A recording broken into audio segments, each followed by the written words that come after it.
Carta do apóstolo Paulo aos Romanos, capítulo 5, nós vamos ler só um versículo.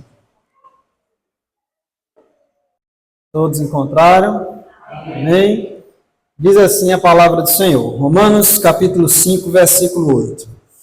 Mas Deus prova o seu amor para conosco pelo fato de que Cristo morreu por nós, sendo nós ainda pecadores. Amém?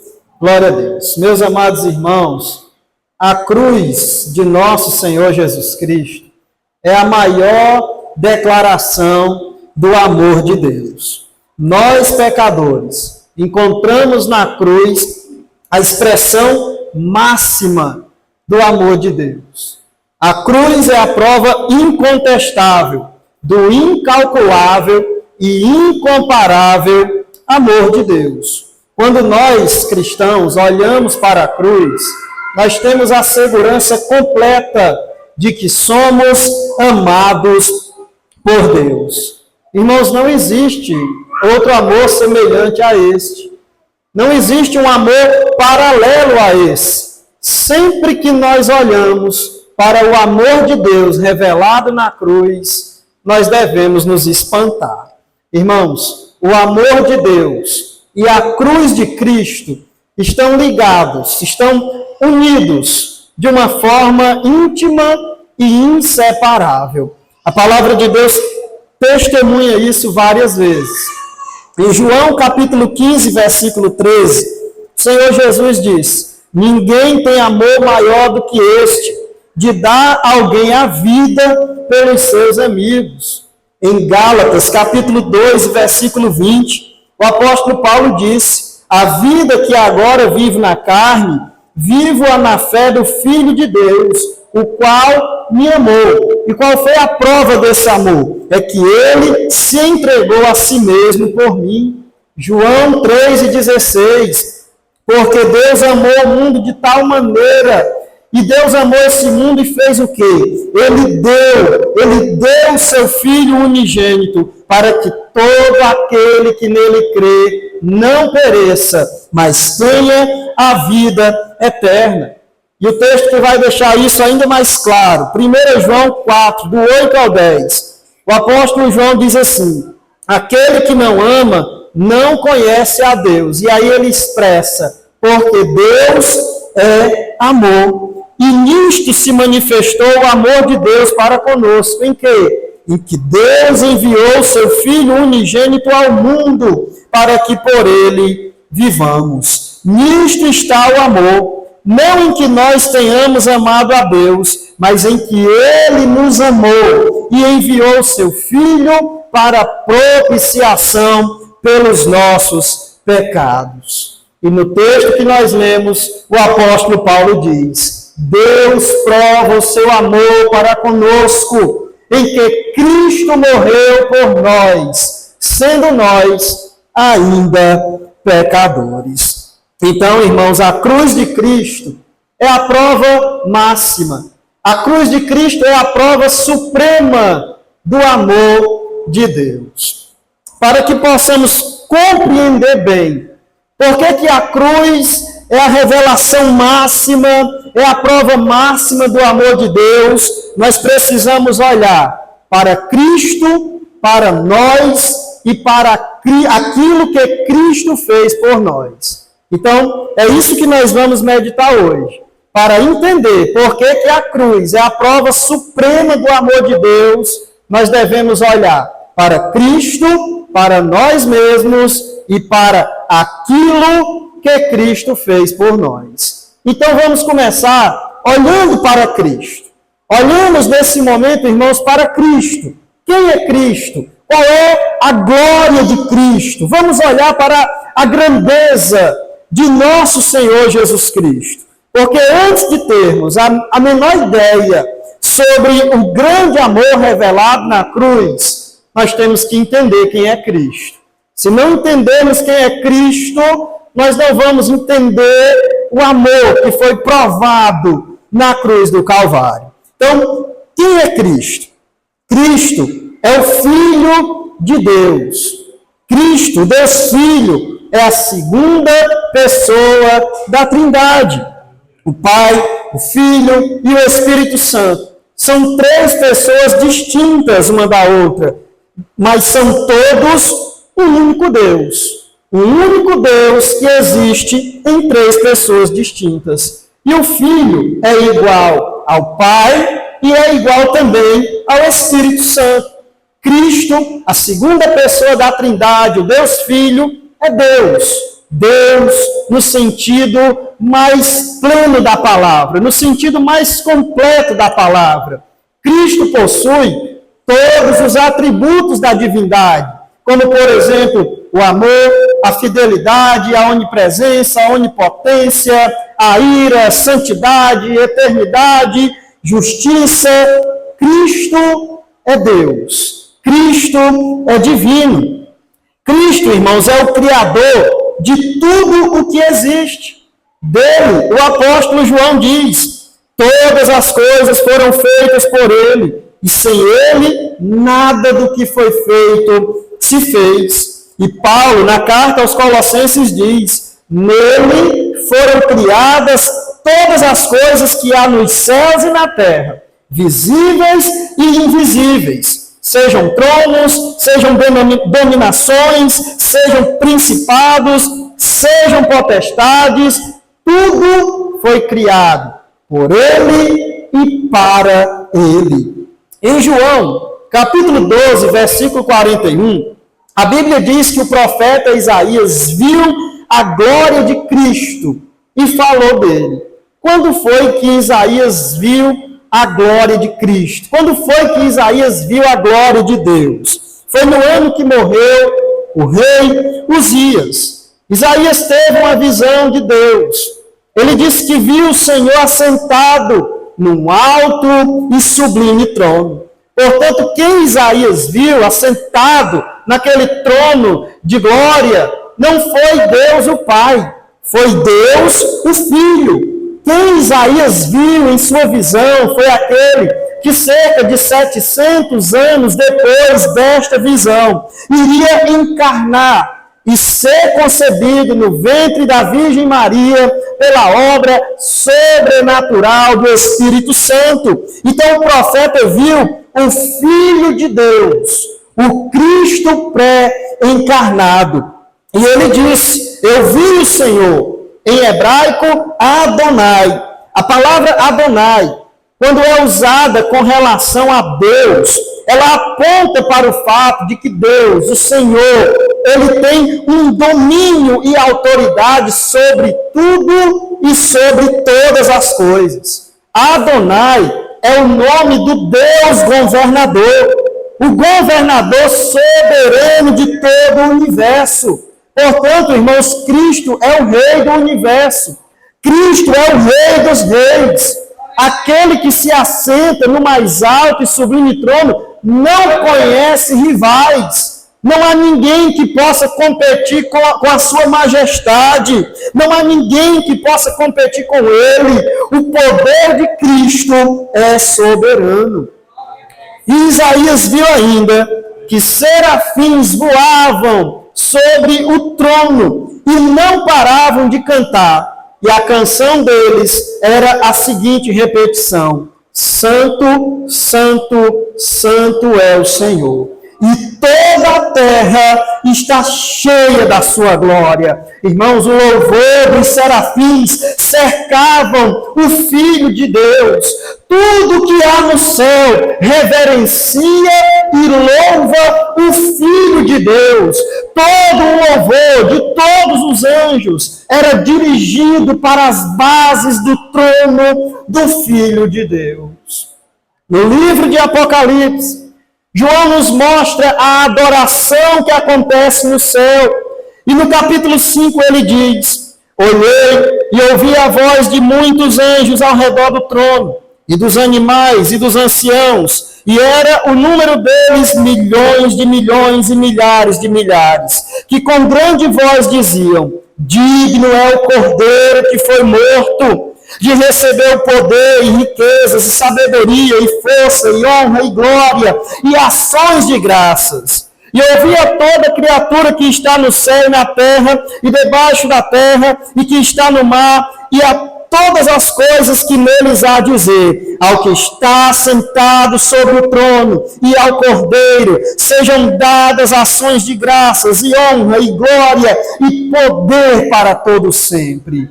Todo o céu reverencia o Filho bendito de Deus. E este Jesus, no último capítulo da Bíblia, está dizendo: eu sou o Alfa e o Ômega, o princípio e o fim, o primeiro e o último. Meus irmãos, quão admirável, quão poderoso é o nosso Cristo.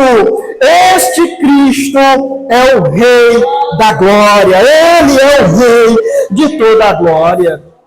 Mas antes de passar para o segundo ponto, deixe-me dar uma última informação sobre o Senhor Jesus. O Filho, a segunda pessoa da Trindade, é o alvo máximo do amor do Pai.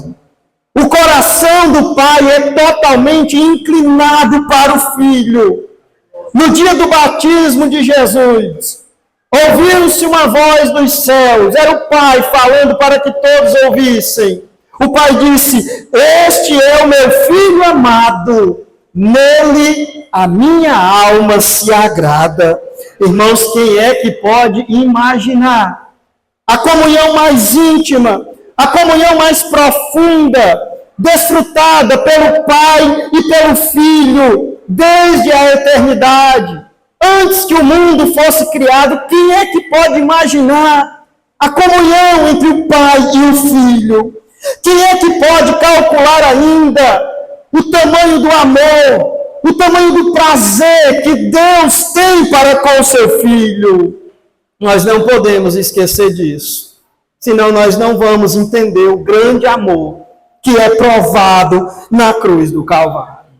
Certamente muito mais, muito mais, muito mais poderia ser falado aqui a respeito da glória de Cristo.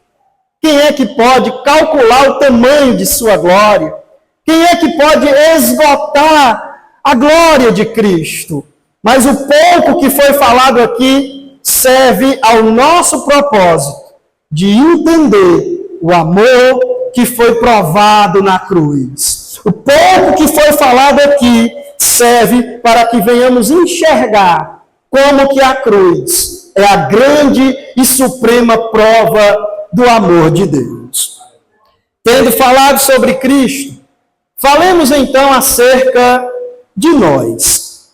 Irmãos, para entender a cruz de Cristo como a prova do amor de Deus, nós precisamos contemplar a nossa ruína moral. Nós precisamos olhar para a podridão do nosso coração. Nós precisamos olhar para a nossa natureza corrompida.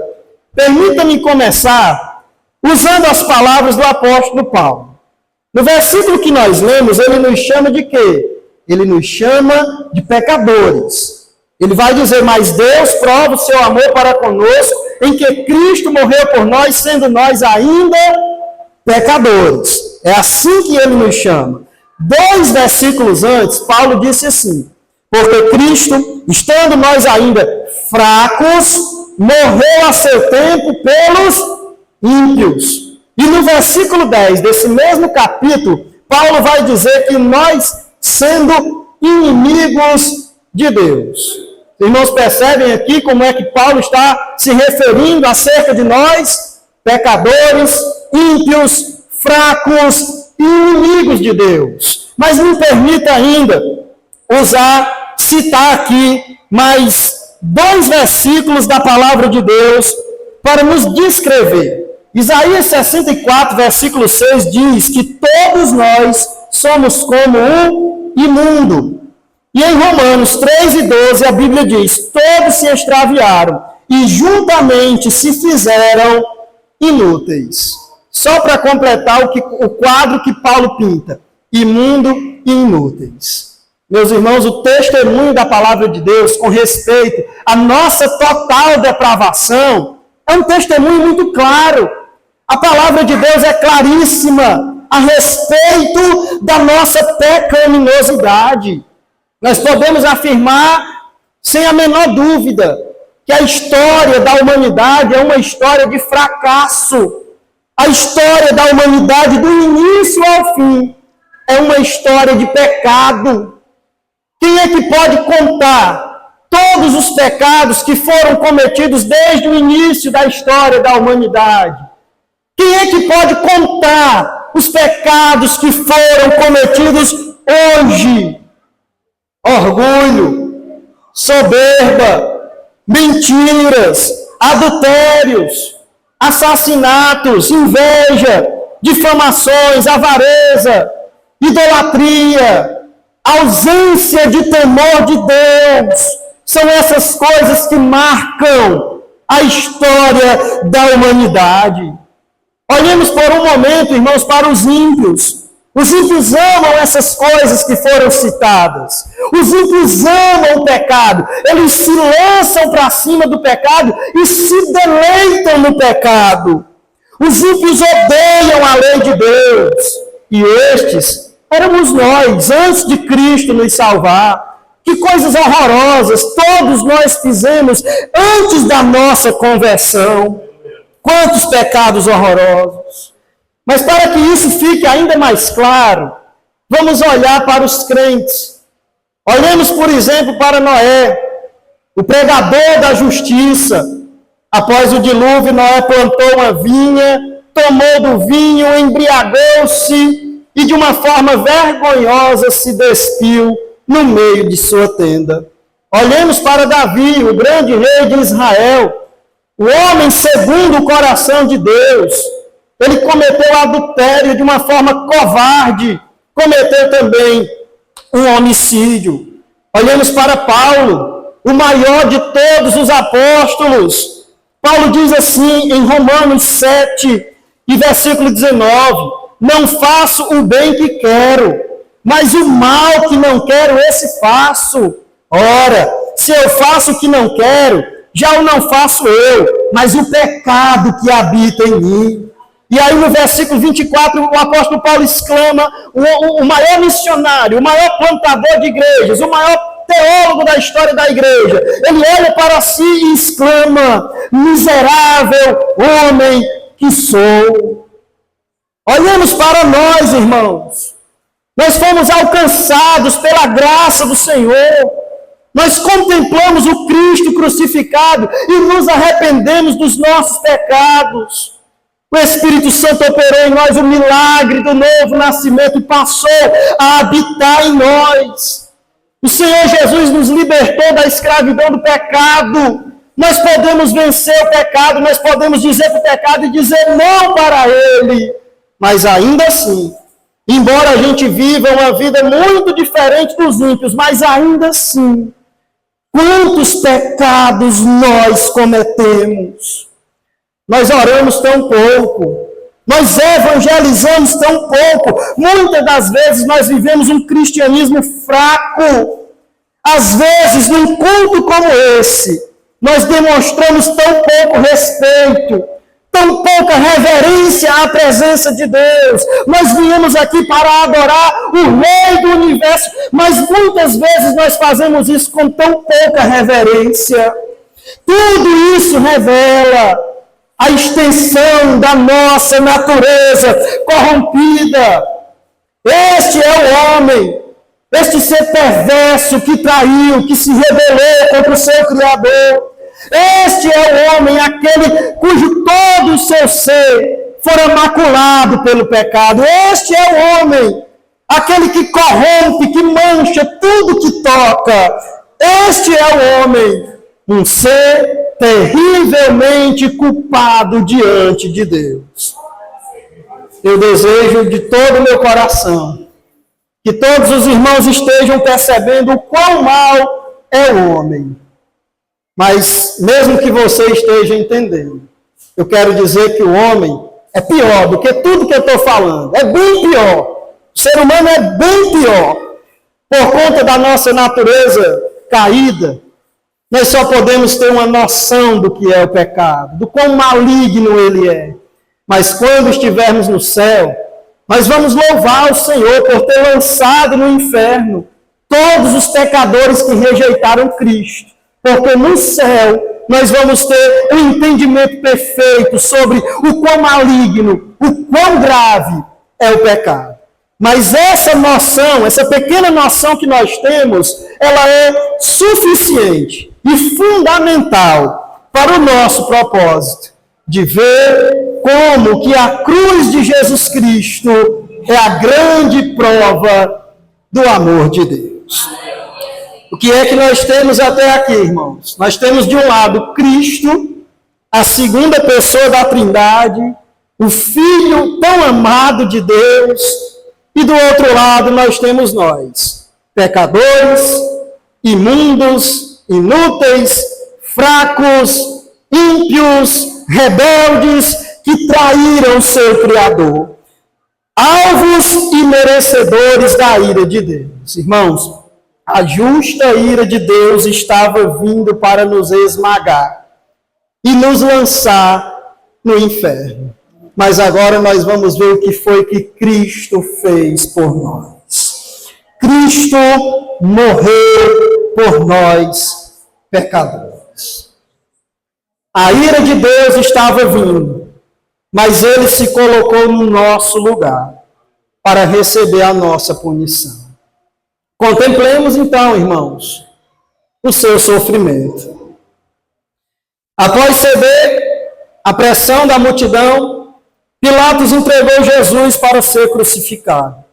Era um costume que antes da crucificação a vítima fosse açoitada. A sessão de chicoteamento era cruel. O chicote romano era um instrumento de tortura.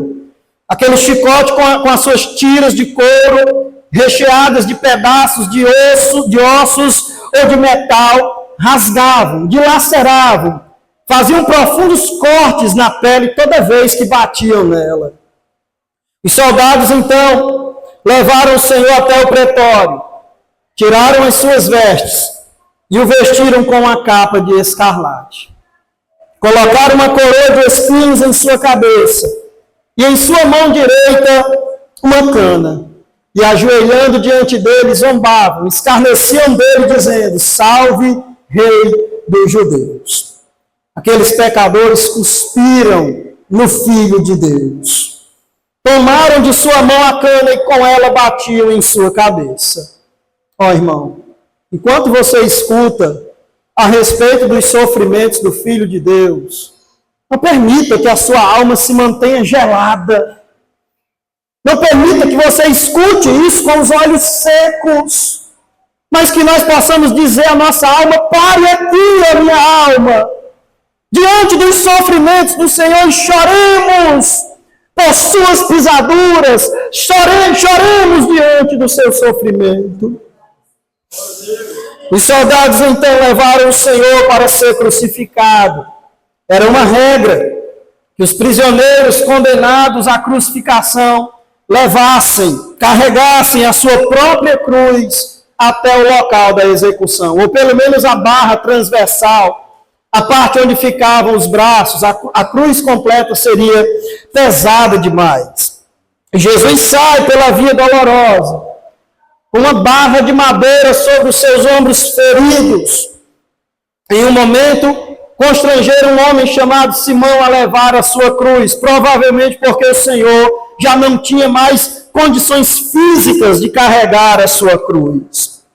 E então, chegando no Gólgota, seus pés e as suas mãos foram cravados. E ali está o Filho de Deus crucificado, em terríveis dores, sendo submetido a um dos tipos de morte mais cruéis inventados pelo homem. A crucificação era uma das piores formas de execução que o homem já inventou. Olhe para o crucificado nesse momento. Olhe para ele e lembre quem ele é. Não esqueça que ele é o Filho amado de Deus. Olhe para o crucificado e lembre que ele é o Criador e o Rei desse universo. Ele é reverenciado por todos os anjos. Ele é o alvo do louvor dos serafins. Olhe para o crucificado e lembre que Ele é o Deus de toda a glória. Marcos, no capítulo 15, versículo 29, nos diz que as pessoas que iam passando e contemplando ali o espetáculo da crucificação, as pessoas zombavam do nosso Senhor. Elas diziam: salva-te a ti mesmo, desce da cruz. Mas elas não eram as únicas que zombaram do Senhor. Os líderes religiosos também zombavam dele e diziam: salvou os outros e não pode salvar-se a si mesmo. Mas olha só, irmãos, até mesmo os dois criminosos que foram crucificados com ele, até eles zombavam, insultavam o Senhor. Enquanto olha para o crucificado sendo humilhado, não esqueça, querido irmão, que ele tomou o seu lugar. Ele levou os seus pecados e tomou a punição, ele sofreu a punição que você merecia. Não esqueça que você era o culpado. E não deixe de lamentar nesse momento que os seus pecados tenham custado tão caro para o Filho de Deus. E no versículo 33, Marcos diz assim: e chegada a hora sexta, houve trevas sobre toda a terra, até a hora nona. E a hora nona, Jesus exclamou com grande voz, dizendo: Deus meu, por que me desamparaste? Deus, o seu Pai, também o abandonou. E aqui está, irmãos, o significado e o coração da cruz. Aqui está a chave para a compreensão da cruz. É aqui que está a grande demonstração de amor. É aqui que está o incomparável amor, o amor sem paralelo. Nós não somos salvos por aquilo que os soldados fizeram com o Senhor. Nós somos salvos por aquilo que Deus fez com seu Filho. As trevas que tomaram toda a terra eram as trevas do julgamento de Deus. Era o peso da ira de Deus caindo sobre Jesus, enquanto Ele levava os nossos pecados e morria no nosso lugar. Deus estava moendo o seu Filho e derramando sobre Ele toda a sua ira contra o nosso pecado. A ira de Deus é a sua justa raiva, é o seu ódio, é a sua indignação, é a sua cólera contra o pecado. O alvo da ira de Deus é o pecado. A ira de Deus é o compromisso eterno que Deus tem de punir o pecado. Irmãos, e a manifestação da ira de Deus é terrível. Nós temos na Bíblia várias dessas manifestações, como, por exemplo, a expulsão de Adão e Eva do paraíso após terem pecado, o dilúvio, a destruição de Sodoma e Gomorra.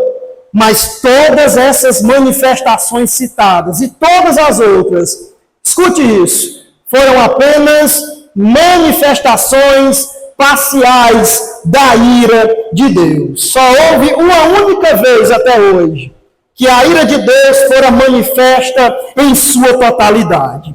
E no futuro haverá um momento também que a ira de Deus será mais uma vez plenamente manifesta. No inferno, os homens que ali estarão e os anjos caídos, eles experimentarão a ira de Deus em sua totalidade. Mas até hoje, a ira de Deus só foi manifesta em sua plenitude uma única vez. Foi na cruz. Foi no dia da morte de Jesus Cristo. Meu irmão, você entende isso? Você entende que aqueles que se arrependem dos seus pecados e creem em Jesus Cristo, estes nunca, jamais experimentarão a ira de Deus, pois Cristo, nosso grande Salvador, suportou toda a ira de Deus em nosso lugar. Você entende que a santidade de Deus garante que todos os pecados serão punidos. Os pecados serão punidos ou na cruz ou no inferno. Aqueles que rejeitam a Cristo pagarão por toda a eternidade, receberão no inferno a justa punição por seus pecados. E aqueles que creem em Cristo tiveram seus pecados punidos na cruz de Jesus Cristo. Portanto, meus irmãos, a ira que deveria ter nos lançado no inferno caiu sobre Jesus, enquanto na cruz ele morria por nossos pecados. A ira de Deus contra o nosso pecado caiu sobre ele. Não apenas uma parcela da ira, não apenas uma parte da ira, mas toda a ira de Deus caiu sobre Jesus.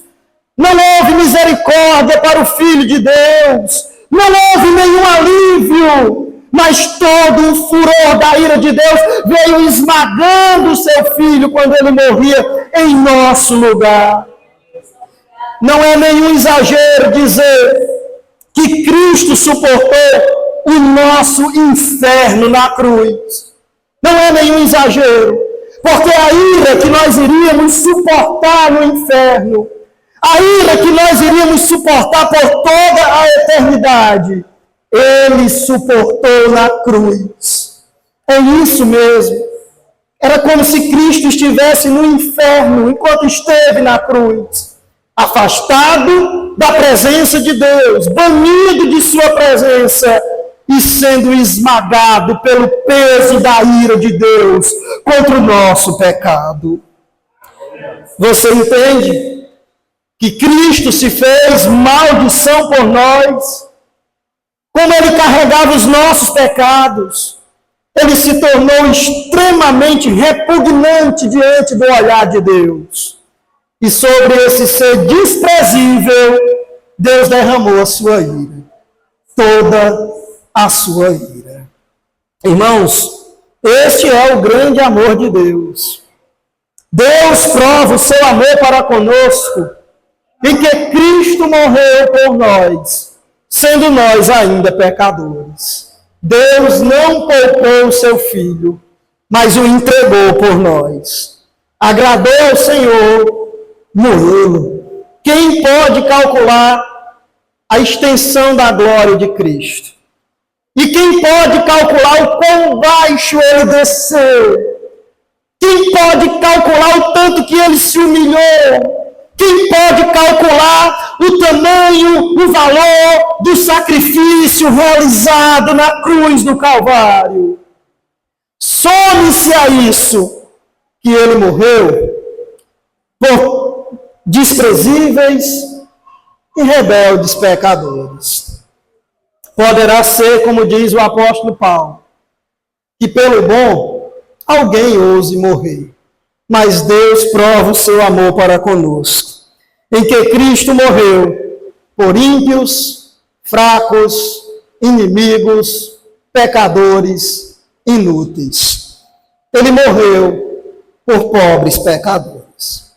Eu pergunto, a que nós podemos comparar o amor de Deus? Irmãos, não há nada semelhante ao amor de Deus. E em nenhum outro lugar este amor é tão claro, é tão demonstrado, como na cruz de Jesus Cristo. O grande amor de Deus trouxe a cruz. Somente um palco como a cruz poderia revelar, demonstrar e provar um grande amor como este. Eu quero encerrar, quero fazer a minha conclusão, e eu vou fazer isso citando um hino de Charles Wesley. O nome do hino é Como Entender. Por favor, escute. Ele diz assim: como foi que eu um dia herdei o precioso sangue do Salvador? Ele morreu por mim. Eu o fiz sofrer e padecer horrenda morte numa cruz. Excelso amor. Como explicar que meu Jesus se humilhou? Tão grande amor. Como entender que meu Jesus escolheu morrer? Deixou seu pai, seu trono e seu lar. Quão preciosa graça, que amor sem fim. Se esvaziou, transbordou de amor, e na cruz verteu sangue por um povo vil. Misericórdia infinita outorgou. O Deus de amor me encontrou. O meu pecado me aprisionou. Jaziam os meus ossos na escuridão, mas o seu olhar me iluminou. Das trevas resgatado e perdoado fui. Livre me tornei, revivi e o segui. O Verbo encarnado que tanto me amou. Não temerei a morte eterna, pois tudo nele é meu e dele eu sou. É o meu Senhor, nele viverei. O seu amor me alcançou e me remiu. No grande trono, um dia o verei, e enfim a sua face vou contemplar. Glória a Deus, meus irmãos. A aplicação da palavra de hoje é só uma. Se encante diante do grande amor de Deus. Amém.